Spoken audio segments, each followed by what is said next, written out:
ضروری ہے، اسی طرح ضروری ہے جس طرح قرآن کی آیت کو ماننا ضروری ہے، اس طرح حدیث مبارکہ کو ماننا ضروری ہے، اسی طرح رسول اللہ صلی اللہ علیہ وسلم نے فرمایا کہ لا یجمع اللہ امتی علی ضلالۃ ابدا، کہ اللہ تعالیٰ میری امت کو گمراہی پر کبھی بھی جمع نہیں کرے گا، یعنی جس مسئلے پر میری امت کے علماء یا فضلاء جمع ہو جائیں وہ مسئلہ غلطی سے پاک ہو جاتا ہے، تو اس کو پھر فالو کرنا اتنا ہی ضروری ہوتا ہے جس قدر ضروری قرآن اور حدیث کو فالو کرنا ہوتا ہے۔ تو ان کا مذہب کیا تھا، ان الایمان قول و عمل یزید و ینقص، کہ ایمان، ایمان کسے کہتے ہیں، پہلے اس کی تعریف، قول و عمل، ایمان قول اور عمل کا نام ہے، یہاں کیا کیا جا رہا ہے، ایمان قول اور عمل کا نام۔ یاد رکھیں کہ صحابہ کرام اور تابعین اعظام اور جتنے بھی اسلاف گزرے ہیں ان کا اجماعی فیصلہ ہے کہ ایمان قول اور عمل کا نام ہے، یعنی قول مطلب، قول کا مطلب ہوتا ہے یعنی کوئی بات کہنا، ہوتا ہے کچھ کرنا، ٹھیک ہے۔ اب یہ قول جو ہے نا، قول سے مراد، یہ قول دو طرح کا ہے، ایک زبان کا قول، ایک دل کا قول ہے۔ زبان کا قول جیسے ہم زبان سے کچھ چیز ادا کرتے ہیں، مثلا لا الہ الا اللہ کہتے ہیں نا، اب ایماندار ہونے کے لیے زبان سے کلمہ پڑھنا ضروری ہے۔ دوسرا ہے کہ دل کا ایک عمل ہوتا ہے، دل کا ایک قول ہوتا ہے، یعنی دل کے ساتھ ہم نے یہ نیت کرنی ہے، یا دل کے ساتھ ہم نے یہ اقرار کرنا ہے، دل کے اندر اقرار کرنا ہے، تو یہ دل کا قول ہے، ٹھیک ہے۔ دوسرا ہے عمل، عمل ایک ہوتا ہے یعنی دل کا عمل، ایک دل کا عمل ہوتا ہے اور ایک اعضاء کا عمل ہوتا ہے۔ دل کا عمل کیا ہوتا ہے کہ نیت کرنا، محبت کرنا اللہ تعالیٰ کے ساتھ، یہ محبت کرنا جو ہے نا، یا کسی اللہ کے دشمن کے ساتھ بغض رکھنا، یہ دل کا عمل ہے، تو یہ عمل اس عمل کا نام ہے۔ اور جو اعضاء کا عمل ہوتا ہے نا، جو اعضاء یعنی جسم کے جو اعضاء ہوتے ہیں ان کا عمل، جیسے ہم نماز پڑھتے ہیں تو گویا چار چیزوں کو ہم کہتے ہیں، نمبر ایک زبان کے ساتھ اقرار کرنا، نمبر دو دل کے ساتھ اعتقاد رکھنا، دل کے ساتھ اعتقاد رکھنا یعنی انسان دل کے اندر یہ ایک جذبہ رکھے کہ میں اللہ تعالیٰ کے متعلق یہ ایمان رکھ رہا ہوں۔ تیسرا ہے زبان کے ساتھ اس کا سوری دل کے ساتھ آنا، یعنی اللہ کے طلب، اللہ تعالیٰ کے ساتھ محبت کرنا، اور اسی طرح جس جس چیز کے متعلق ہم نے ایمان لانا ہے اس کا دل کے اندر ارادہ اور اس کے اعتقاد رکھنا کہ یہ چیز حق ہے، اور اسی طرح جوارے یعنی اعضاء جو ہوتے ہیں، جسم ہوتا ہے، اس کے ذریعے عمل کرنا جس طرح عمل کرنے کا ہمیں حکم دیا گیا ہے، یہ ایمان ہے، ٹھیک ہے۔ تو حافظ بہقی رحمہ اللہ فرماتے ہیں شرح السنہ کے اندر کہ اتفق الصحابۃ والتابعون فمن بعدهم من سنتی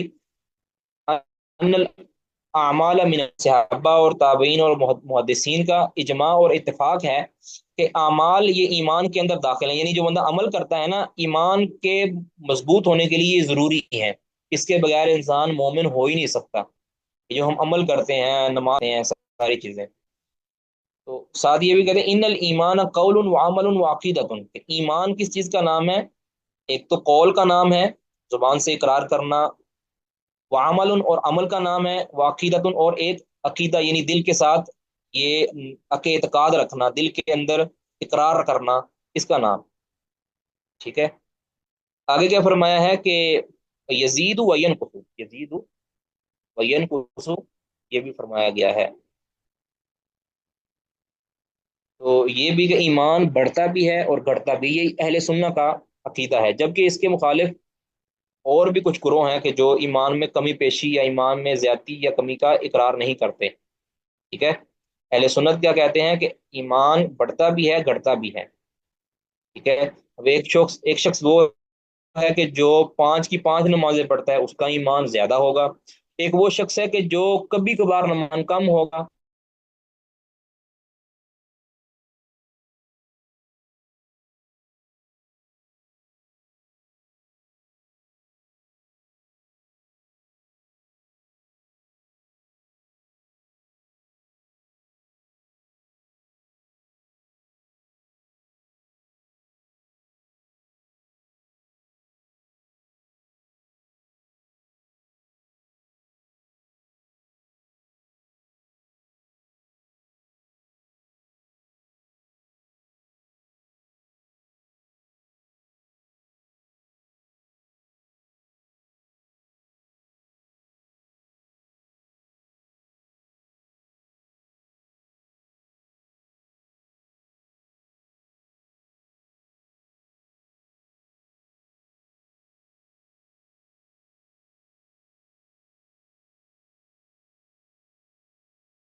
بسم اللہ الرحمن الرحیم۔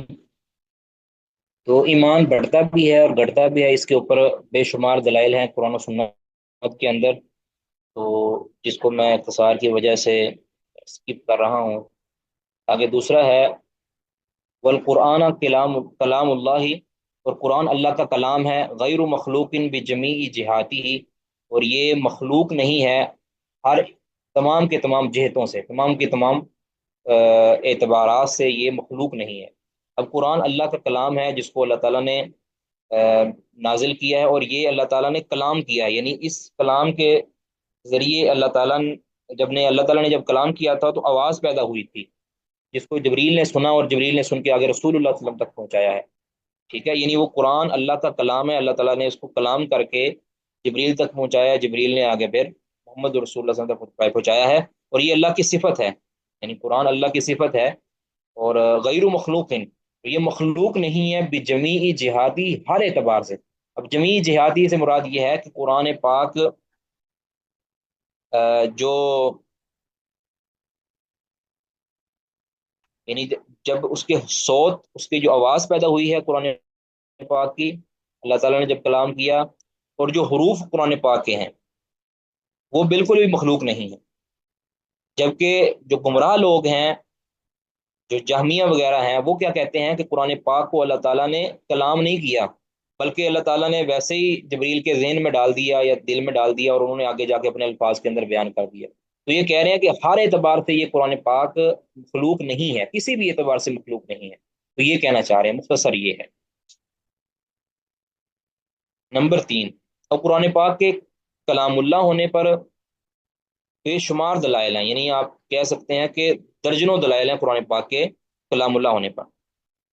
تو امام جعفر صادق رحمہ اللہ یہ فرماتے ہیں خلق و افعال العباد، یہ امام بخاری رحمہ اللہ کی ایک کتاب ہے، خلق و افعال العباد، 109 نمبر کا جو ہے رقم ہے۔ تو امام جعفر صادق رحمہ اللہ سے پوچھا گیا نا کہ کیا قرآن مخلوق ہے، تو آپ فرمانے لگے کہ لیس بخالق ولا مخلوق ولکنہ کلام اللہ تعالی، کہ یہ نہ قرآن پاک نہ خالق ہے نہ مخلوق ہے، بلکہ یہ تو اللہ تعالیٰ کی ایک صفت ہے جو کہ کلام ہے، اللہ تعالیٰ کا کلام ہے۔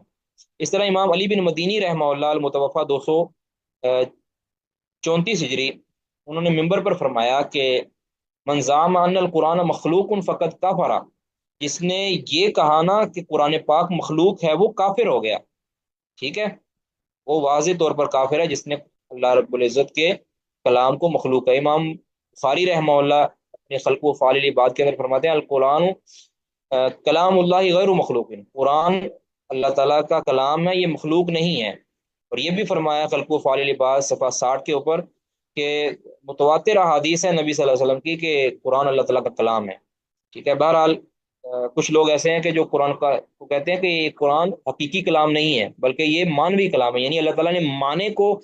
جبریل کے سینے میں ڈالا تھا، اور آگے جبریل نے پھر اس کے الفاظ جو ہے نا وہ بنا کے نبی صلی اللہ علیہ وسلم کو پہنچا دیے۔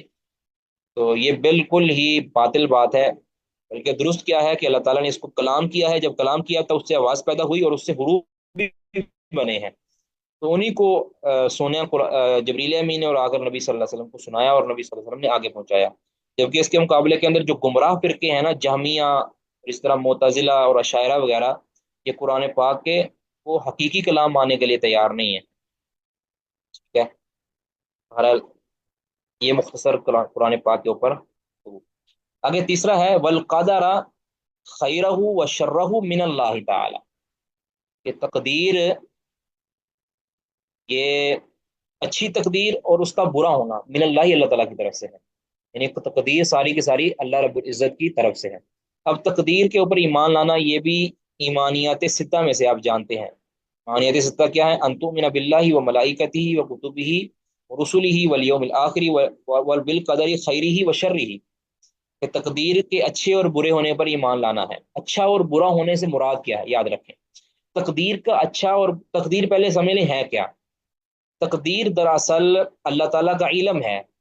اللہ تعالیٰ نے پہلے ہی لکھ دیا ہے کہ کائنات کے اندر کیا ہونے والا ہے۔ اب یہ علم صرف اللہ کے پاس ہے، اس علم کو اللہ تعالیٰ نے کسی پر ہی منکشف نہیں کیا، یہ فقط اللہ کے پاس ہے کہ اللہ نے پہلے ہی جان لیا ہے ایک تو اللہ تعالیٰ نے جان لیا ہے کہ پہلے ہی اللہ کو معلوم ہے کہ کائنات کے اندر قیامت تک، قیامت کے بعد کیا ہونے والا ہے، کون کیا کرے گا، یہ سارا اللہ کے علم میں ہے، یعنی اللہ جانتا تھا۔ پھر اللہ تعالیٰ نے جاننے کے بعد اس سارے کی ساری چیزوں کو لکھ دیا ہے لوح محفوظ کے اندر۔ یہ دو چیزیں ہوں گی تقدیر کے اندر، یعنی ایک اللہ نے جانا، اللہ نے علم لیا، اللہ تعالیٰ کو علم میں تھا جو کچھ ہونے والا ہے، دوسرا اللہ نے اس کو احاطہ تحریر کے اندر بھی لایا، جس کو ہم لوح محفوظ کہتے ہیں۔ ہر قیامت تک ہونے والی ہر تعالیٰ نے لکھ دیا ہے۔ تیسرا اللہ تعالیٰ نے، اللہ تقدیر کے والے سے اللہ تعالیٰ کے متعلق ایمان یہ ہونا چاہیے کہ اللہ تعالیٰ نے جو لکھا ہے نا اس کو ایسا کرنے پر اللہ قادر ہے۔ ایسا نہیں ہے کہ اللہ نے اور اللہ کے ایسا اور ایسا نہ ہو، ایسا نہیں ہو سکتا، یعنی اللہ قدرت رکھتا ہے اپنے لکھے ہوئے کے مطابق کر دینے پر، ٹھیک ہے۔ گویا اللہ تعالیٰ نے جانا، اللہ نے اپنے علم کو لکھا، اللہ نے اپنے علم کے مطابق اس طرح کر، ٹھیک ہے۔ یہ ہے تقدیر کے والے سے ہمارا ایمان کہ اللہ تعالیٰ جانتا بھی ہے جو ہونے والا ہے، اس کو اللہ نے لکھ دیا ہے، اور ایسا اللہ تعالیٰ کرنے پر بھی قادر ہے۔ ایسا نہیں ہو سکتا کہ کوئی شخص یہ چاہے کہ ہم اللہ کے لکھے ہوئے کے مقابلے کے اندر کچھ کر دیں، ایسا نہیں ہو سکتا۔ تقدیر کے اندر کوئی بندہ بھی رکھنا سازی نہیں کر سکتا۔ جو تقدیر اللہ نے اپنے پاس لکھی ہے یہ اللہ تعالیٰ کا علم ہے، اللہ کا راز ہے، جس کو اللہ تعالیٰ نے اپنے بندوں پر افشاء ظاہر نہیں کیا۔ یہ اللہ جو کہا ہے نا خیرہ و شر، اچھی اور بری تقدیر۔ اچھی اور بری کا مطلب کیا ہے؟ اچھی اور بری انسانوں کے اعتبار سے، مطلب مجھے میرے حق میں فیصلہ ہے یا یہ میرے بارے میں برا فیصلہ ہے، ٹھیک ہے۔ مثلا میں کوئی نیکی کروں تو یہ میرے حق میں اچھا ہے، میں کوئی برائی کروں تو یہ میرے حق میں برا ہے۔ لیکن یہ یاد رکھیں کہ یہ اچھی یا بری تقدیر کی تقسیم جو ہے نا یہ اللہ کے اعتبار سے نہیں ہے کہ اللہ نے کوئی فیصلہ جو کر دیا ہے یا اللہ نے جو لکھ دیا ہے وہ برا لکھا ہے، ایسا نہیں ہے۔ اللہ نے جو بھی فیصلہ کیا ہے اس کے اندر بڑی بڑی حکمتیں ہیں، چاہے وہ ہمارے اعتبار سے برا ہی کیوں نہ ہو۔ مثلا مثال کے طور پر کسی کا بچپن کے اندر بیٹا فوت ہو جائے، فرض کیا، اب یہ اس کے حق میں بہت ہی برا ہے، اسے لگتا ہے بہت ہی برا، لیکن اللہ کے ہاں اس کی بڑی حکمت ہے، اللہ کے اعتبار سے یہ برا نہیں ہے۔ اللہ نے یہ فیصلہ کیا ہے یہ برا نہیں ہے، بندے نے جو فیصلہ سمجھا ہے یہ برا ہے، تو اس اعتبار سے تقدیر اچھی اور بری ہوتی ہے۔ ورنہ فی نفسی ہی جو تقدیر جو بھی اللہ تعالیٰ نے فیصلہ کیا ہے وہ سارے کا سارا اللہ کے ہاں بہتر ہی بہتر ہے، اس کے اندر انسان کے لیے بھی بڑی حکمتیں ہیں، اللہ کی بھی خاص حکمتیں ہیں۔ اللہ نے وہ کیا ہے، وہ فعال لما یرید ہے، جیسا وہ چاہتا ہے ویسا کرنے پر وہ قدرت رکھتا ہے پوری طرح، اور وہ اس کو بخوبی کرنے والا۔ تو ایک تو تقدیر پر ایمان لانا ہے۔ تقدیر پہ ایمان کے حوالے سے یاد رکھیں، یعنی جو کچھ انسان کرتا ہے یا جو کر رہا ہے یا جو کرے گا، اس اعتبار سے یاد رکھیں کہ اہل سنہ کا یعنی جو عقیدہ ہے وہ یہ ہے کہ اللہ رب العزت نے انسان جو کرنے والا ہے اور اس کو اللہ تعالیٰ نے پہلے ہی لکھ دیا ہے، جو بھی کرنے والا ہے، اچھا کرنے والا ہے برا کرنے والا، اللہ نے لکھ دیا ہے۔ اب اس لکھنے پر اللہ تعالیٰ نے انسان کو مجبور نہیں کیا، اللہ تعالیٰ نے انسان کو با اختیار بنایا ہے کہ یہ انسان اپنے اختیار سے یا تو شراب پیے، یہ بھی اللہ تعالیٰ نے اس کو اختیار دیا ہے، یا وہ نیکی کی طرف آئے، یہ بھی اللہ نے، نمازی بن جائے یا بے نمازی بنے، کافر بن جائے یا مومن بن جائے، یہ اللہ نے اس کو اختیار دیا ہے، اس کو سمجھ دی، عقل دی ہے۔ اور جس کو اختیار نہیں نہ دیا، مثلا اس سے عقل اللہ تعالیٰ نے چھین لی ہے، اللہ تعالیٰ نے اس سے قیامت کے دن پوچھنا ہی نہیں ہے، پوچھا اس سے جائے گا۔ مکلف وہ ہے، یعنی مکلف کا مطلب یہ ہے کہ جس کو اللہ تعالیٰ نے پابند بنایا ہے شرعی حکام کا، وہ اس کو بنایا ہے کہ جو بالغ ہو جائے، شعور کو پہنچ جائے، وہ اس کا قلب بھی قائم ہو، وہ اللہ تعالیٰ نے مکلف بنایا ہے۔ اب وہ اچھا کرتا ہے، اللہ تعالیٰ نے وہ لکھ دیا ہے ایسا ہی ہوگا، لیکن ایسا نہیں ہے کہ اللہ تعالیٰ نے وہ لکھ کر انسان کو مجبور کر دیا ہے۔ اللہ تعالیٰ نے تو وہ لکھا ہے کہ جو انسان نے کرنا ہے، یعنی اپنے اختیار کو انسان نے کس طرح استعمال کرنا ہے، اچھائی میں استعمال کرنا ہے یا برائی میں استعمال کرنا ہے۔ اب اللہ تعالیٰ نے انسان کو ہاتھ دیے، یہ ہاتھ انسان ان ہاتھوں کے ساتھ لوگوں کے کام آئے گا یا لوگوں کو نقصان پہنچائے گا، یہ اللہ کو علم تھا کہ انسان نے ان ہاتھوں کے ساتھ کرنا کیا ہے۔ یعنی اللہ تعالیٰ کو علم ہے پہلے ہی، یعنی یہ اللہ تعالیٰ کا ایک ہمارا تجربہ ہوتا ہے، مثال کے طور پر ہم جانتے ہیں کہ فلاں میرا طالب علم ہے نا، یہ کامیاب ہو جائے گا یا یہ فیل ہو جائے گا، یہ ہمیں تجربہ ہوتا ہے، لیکن اب ہم اپنے تجربے کی بنیاد پر تو یہ فیصلہ دے سکتے ہیں کہ یہ جو شاگرد ہے نا میرا، یہ اتنا نکھٹو ہے، یہ کبھی بھی پاس نہیں ہو سکتا، کہ یہ کامیاب نہیں ہو سکتا۔ اب ہمارے یہ تجربہ ہے، اس کے اندر غلطی کا امکان موجود ہے اور بے شمار مرتبہ غلطی بھی ہوتی ہے، لیکن اللہ نے جو پہلے فیصلہ دیا ہے نا، اللہ نے جو پہلے لکھ دیا ہے، اس کے اندر غلطی کا امکان نہیں ہے، کیونکہ اللہ تعالیٰ تو جب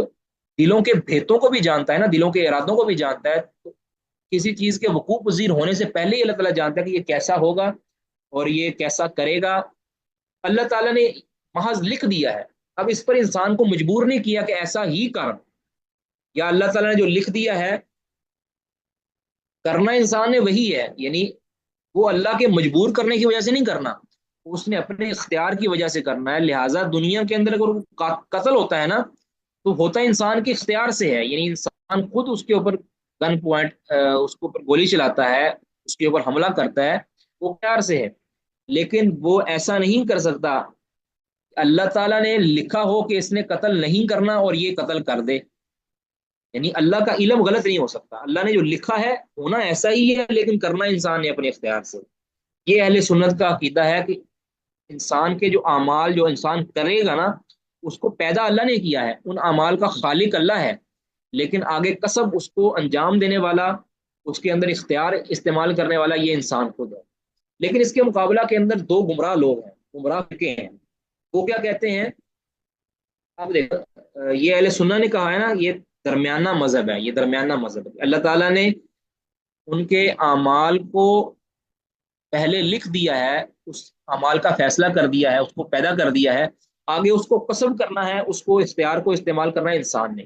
اب اگر وہ صحیح استعمال کرے گا تو قیامت کے دن اس کو اجر ملے گا، اگر وہ غلط استعمال کرے گا تو قیامت کے دن اس کو پکڑ ہوگی، کیونکہ اس نے اپنے اختیار کو خود استعمال کیا۔ تو یہ درمیانہ مذہب ہے، لیکن اس کے مقابلہ کے اندر دو ایسے ہیں کہ جو اس کے اندر افراط و تفرید کا شکار ہو، یعنی غلو کا شکار ہوئے ہیں، انہوں نے اس سے انحراف برتا ہے۔ ایک گروہ کا کہتا ہے کہ اللہ رب العزت کو ہی اختیار حاصل ہے، انسان کو اس کے اندر بالکل بھی اختیار حاصل نہیں ہے، یعنی اللہ نے جو فیصلہ کیا ہے انسان وہ کرنے پر مجبور ہے، انسان وہ کرنے پر مجبور ہے، یعنی انہوں نے تقدیر کو اتنا ثابت کیا، اتنا ثابت کیا کہ جتنا اللہ رب العزت نے مطالبہ نہیں کیا تھا۔ گویا وہ کہتے تھے اللہ نے جو لکھ دیا ہے انسان وہی کرے گا،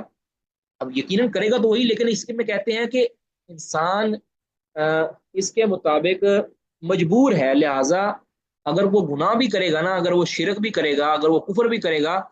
تو وہ اللہ کی مرضی سے کر رہا ہے، نعوذ باللہ من ذالک، اللہ کے مجبور کرنے کی وجہ سے کر رہا ہے، اس کے اندر وہ اختیار نہیں ہے اس کو۔ لہٰذا کہتے ہیں کہ اگر اس کو اختیار نہیں ہے اور وہ اللہ کی مرضی سے کر رہا ہے اور اللہ کے مجبور کرنے کی وجہ سے کر رہا ہے، تو اس اعتبار سے کہتے ہیں قیامت کے دن اس کو پوچھ ہی نہیں ہوگی اس بارے میں، کیونکہ وہ تو مجبور تھا، وہ تو وہی کر رہا تھا جو اللہ رب العزت نے اس کو پروگرام دیا تھا، اللہ نے اس کو مجبور کر دیا تھا، تو لہٰذا قیامت کے دن اس کو کوئی پوچھ نہیں ہوگی۔ اس اعتبار سے جو زنا کرتا ہے وہ بھی برابر ہے اور جو زنا نہیں کرتا وہ بھی برابر ہے، کہتے ہیں کہ قیامت کے دن اس کو پوچھ نہیں ہوگی۔ کچھ ایسے لوگ اس کو کہتے ہیں جبریہ، اس کو کیا کہتے ہیں؟ جبریہ، یعنی اس نے مجبور، جن کے عقیدے کے اندر یہ ہے نا کہ انسان کو مجبور کیا ہے اور انسان کے اوپر پابندی لگا دی گئی کہ تم نے اپنا اختیار کوئی استعمال نہیں کرنا، یہ عقیدہ رکھو، جبریہ کہتے ہیں یہ ان میں سے جو غالی جبری ہیں نا، جو شدید جبری ہیں، وہ کہتے ہیں کہ قیامت کے دن اللہ تعالیٰ پوچھے گا نہیں انسان سے کہ تو مومن تھا یا کافر تھا، بس اللہ تعالیٰ نے مجبور جو کر دیا ہے۔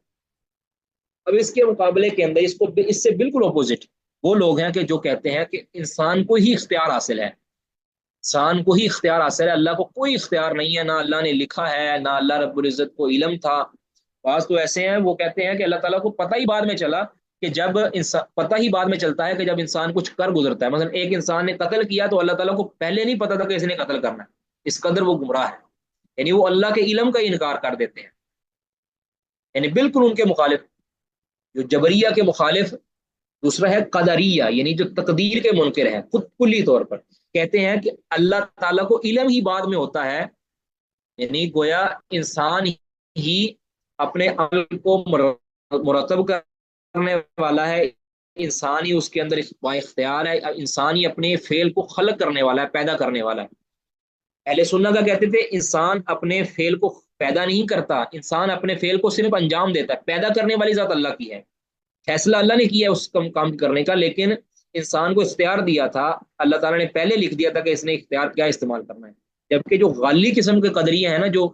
گمراہ قسم کے، شدید قسم کے، وہ کیا کہتے ہیں کہ اللہ تعالیٰ کو علم ہی بعد میں ہوتا ہے جب انسان کچھ کر گزرتا ہے، تو گویا وہ تقدیر کے معاملے میں گمراہ ہو گئے۔ یہ تقدیر کا مسئلہ ذرا ڈیفیکلٹ تھا، اس لیے میں نے اس پر ذرا زیادہ وضاحت کر دی ہے۔ کسی کا اس بارے میں کوئی سوال ہو؟ اور جو رسول اللہ صلی اللہ علیہ وسلم نے منع فرمایا نا تقدیر کے معاملے کے اندر زیادہ بحث و تمیز کرنے سے، وہ اسی لیے منع فرمایا کہ اس کے متعلق صرف اتنا جان لو کہ یہ اللہ کا راز ہے، اس کو فاش کرنے کی، اس کی گہرائی کے اندر جانے کی ضرورت نہیں ہے کہ اللہ نے ایسا کیا ہے تو کیوں کیا ہے۔ جی اگر ہم گناہ کر رہے ہیں تو یہ اللہ نے لکھا ہی ہمارے نصیبے میں ایسا تھا، یہ غلط باتیں ہیں۔ اللہ نے لکھا تھا، یہ لکھا تھا کہ انسان کرے گا ایسے، یہ تو نہیں کہا تھا اللہ تعالیٰ نے کہ تم کاری ایسے، اللہ نے کہا ہے کہ تم کرو اچھے کام، لیکن اللہ رب العزت کے اس بات کو ماننے والا کون ہے اور نہ ماننے والا کون ہے، یہ اللہ نے پہلے لکھ دیا ہے۔ اللہ کو علم ہے کہ اس نے انسان نے کرنا کیا ہے، کیونکہ اللہ نے اس کو بنایا ہے، اللہ تو جانتا ہے یہ کہ اختیار کو استعمال کرے گا۔ اگر کسی کو عقیدہ اس تقدیر کے باب کے اندر کوئی سوال ہے تو وہ کر سکتے ہیں جی، لکھ کر بھی کر سکتے ہیں، بول کے بھی کر سکتے ہیں۔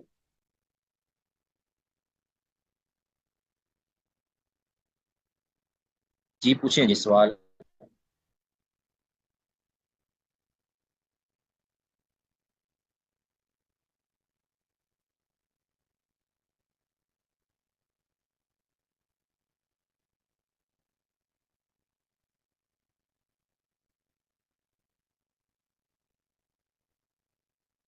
یہ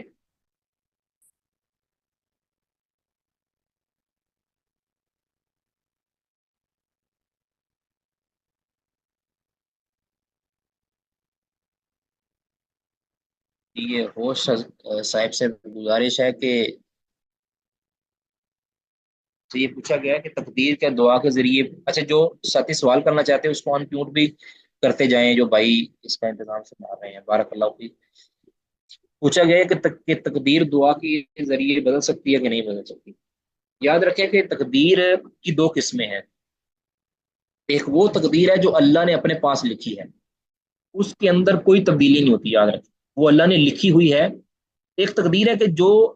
اللہ تعالیٰ فرشتے کو دیتا ہے، کہ یعنی جو ماں کے پیٹ کے اندر بچہ ہوتا ہے نا 4 ماہ کا،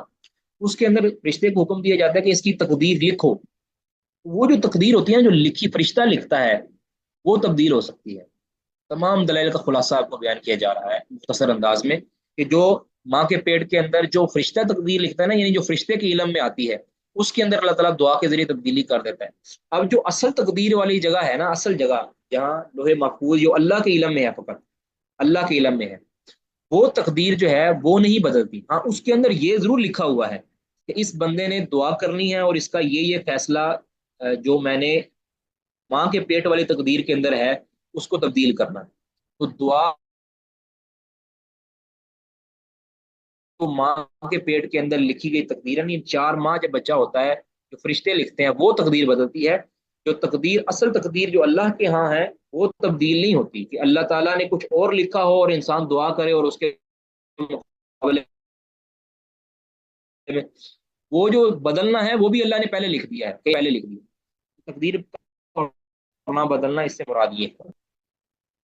اچھا یہ جو پوچھا گیا کہ وما تشاؤون الا ان شاء اللہ، بہرحال یہ صفت مشیت ہے، اس پر تفصیل طلب یہ معاملہ ہے۔ یاد رکھیں کہ ایک ہے مشیت، اور اس کے اسی کا ایک معنی ہے ارادہ کونیہ، اسی کے ساتھ ایک لفظ ہوتا ہے ارادہ کونیہ، ارادہ کونیہ قدری اور ایک مشیت۔ مشیت اللہ تعالیٰ کی صفت ہے، مشیت اور رضا اس کے اندر فرق ہے۔ یاد رضا کے اندر اللہ تعالیٰ کی پسندیدگی ہوتی ہے، اور جو یشاء یعنی جو مشیت ہوتی ہے اس کے اندر اللہ کی پسندیدگی نہیں ہوتی، اللہ کی اجازت ہوتی ہے، اللہ کا اذن ہوتا ہے۔ یعنی جو اگر کوئی کافر کفر کر رہا ہے نا، کافر جو کفر کر رہا ہے وہ اللہ کی مشیت سے کر رہا ہے لیکن اللہ کی رضا سے نہیں کر رہا. ٹھیک ہے، یہ بات سمجھیں. اللہ کی مشیت کا مطلب یہ ہے کہ کوئی، یعنی جو کچھ بھی ہو رہا ہے یہ اللہ رب العزت کے اذن سے ہو رہا ہے. ایسا نہیں ہے کہ اللہ تعالیٰ نے اذن نہ دیا ہو تو انسان، اگر کوئی کافر کفر کر رہا ہے تو اللہ کے اذن سے کر رہا ہے، اللہ رب العزت کی رضا سے نہیں کر رہا. یہ یاد رکھیں. کفار تھے نا، وما تشاءون الا ان یشاء اللہ، یا وہ کہتے تھے، جو کفار تھے وہ کیا کہتے تھے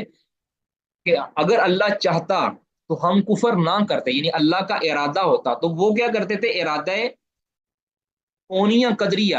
ارادہ کونیہ قدریہ کا مطلب ہے کہ اللہ تعالیٰ نے جو تقدیر کے اندر ارادہ فرمایا ہے اس کو دلیل بناتے تھے، اس کو دلیل بناتے تھے. اور اپنے اس کفر کے اوپر جو ہے وہ جو کفر کر رہے ہیں اس کو جو ہے نا ریگولرائز کرنے کی کوشش کرتے تھے کہ ہمارا یہ کفر ہے نا جو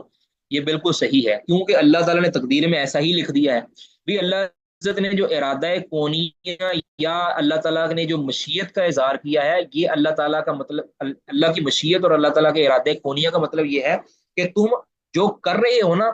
یہ مت سمجھنا کہ یہ میرے اذن کے خلاف ہو رہا ہے، اللہ تعالیٰ کے اذن سے ہی ہو رہا ہے،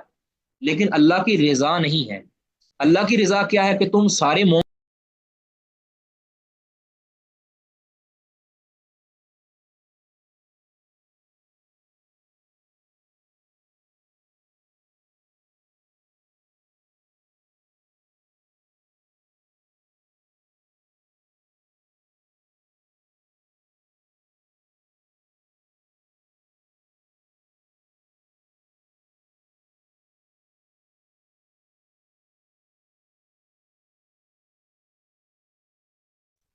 اللہ تعالیٰ کی رضا ہے کہ تم سارے مومن بنو. اور اللہ کی صفت رضا جو ہے نا، اسی سے ہی متبادل ایک لفظ ہے ارادہ شرعیہ. پیچھے تھا مشیت کے ہم معنی لفظ کیا تھا، ارادہ کونیہ قدریہ. اور صفت رضا یعنی اللہ کی پسند، اللہ کی محبت، اس کے مترادف لفظ کیا ہے، ارادہ شرعیہ. یعنی ارادہ شرعیہ کا مطلب جو شریعت اللہ تعالیٰ نے نازل کی ہے اس کے اندر اللہ کا ارادہ، یہ ارادہ شرعیہ ہے. بہرحال یہ ایک علمی بحث ہے. تو میں ویسے گزارش کروں گا جو یوتھ فلکس کے منتظمین حضرات ہیں، اللہ ان کو جزائے خیر دے، کہ وہ کبھی، اب یہ تو مختصر ہے 2 دن کا، اس میں جو ہے نا اتنی تفصیل سے بات نہیں ہو سکتی. اس سے میں گزارش کروں گا کہ کوئی ایسا بندوبست بھی کرے کہ ہم جو ہے نا پورا مہینہ، 1 مہینہ کا مطلب یعنی 30 دن کے اندر یہ پورا یہی عقیدہ جو ہے اس کو بالتفصیل ہم پڑھیں، تاکہ اس کے اندر ہونے والے تمام کے تمام شبہات، اعتراضات اور اس کا جو ہے نا ازالہ ہم کر سکیں، اس کے اوپر دلائل بھی دیے جا سکیں. گویا ہم ایک اس کے اندر یہ بھی تھوڑا ہے، یعنی یہ بھی اگر ایک شک کے اوپر 2 2 گھنٹے کا لیکچر بھی ہونا، یہ بھی کم پڑتا ہے. یاد رکھیں اس کے اوپر اتنے دلائل اور اتنی بحوث ہوتی ہیں، اتنا کچھ اس پر لکھ دیا گیا ہے، یعنی ایک ایک مسئلے کے اوپر کئی جلدوں کی کتابیں لکھی گئی ہیں. تو میں امید کرتا ہوں کہ اس کا بھی کوئی بندوبست کیا جائے گا، تاکہ جو ہے نا جو جو اب آپ اس میں ذرا سیر گفتگو چاہتے ہیں ان کے لیے بھی مفید ہو سکے.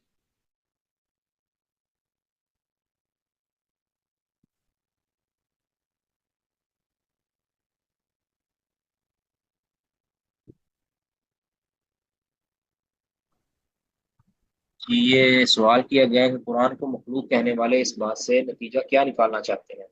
اصل کیا محرکات ہیں اس کے پیچھے. السلام علیکم شیخ. اصل میں جی وعلیکم السلام ورحمۃ شیخ یہ آج کل کے لوگ اعتراض کرتے ہیں کہ اگر انسان کوئی گناہ کرتا ہے تو وہ تو پھر اس کے اوپر کیسے گنا جا سکتا ہے، کیونکہ یہ تو پھر بیسیکلی تقدیر میں لکھا ہوا ہے پہلے سے. اللہ. آپ تو آپ کی انسان کیوں آواز گنا؟ آپ کی آواز آپ کی آواز کم آ رہی ہے، آپ کی آواز کم آ رہی ہے. شیخ میں نے میسج بھی کیا ہوا ہے، لکھ کے آپ وہ دیکھ لیں اگر آواز کا کوئی مسئلہ ہے تو. السلام علیکم.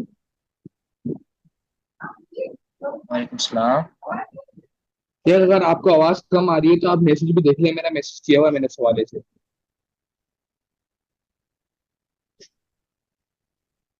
ٹھیک ہے، میں چلے دیکھ لوں گا.